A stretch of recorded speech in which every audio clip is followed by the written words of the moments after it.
Il nous éclaire de ses lumières. Le Périscope, un magazine économique consacré aux entreprises de l'Ouest mulhousien.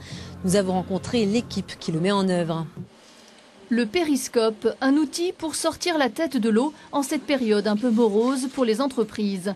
Parler de ce qui marche dans l'Ouest mulhousien, voici l'idée d'une poignée d'entrepreneurs. Le 4e numéro vient de sortir, 4000 exemplaires distribués gratuitement aux 600 entreprises du secteur pour leur permettre de faire connaissance.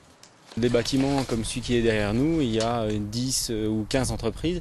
On est tous voisins, on se dit bonjour, mais en fait on ne sait pas vraiment quelle est l'activité de l'un ou l'activité de l'autre.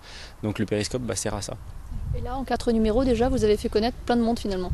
À raison d'à peu près 20 portraits d'entreprise par numéro, x 4, voilà, ça fait 80 portraits d'entreprise. Moi, ce qui m'intéresse de savoir, c'est finalement ce spa, est-ce qu'il fonctionne? Le tout nouveau spa de l'Holiday Inn, ce sera pour la prochaine édition. Les interviews sont toutes réalisées par la rédactrice en chef du Périscope.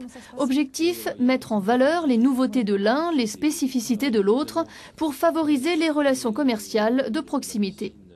C'est vrai qu'on ne se connaît pas parce qu'on a souvent des modes de recherche de partenaires qui ne sont pas en relation directe. On les cherche sur Internet, on les cherche peut-être par d'autres relations, par des réseaux, alors qu'on peut avoir à quelques kilomètres de chez soi des partenaires. Et ça, c'est le développement durable aussi. C'est moins de déplacements, c'est du contact direct.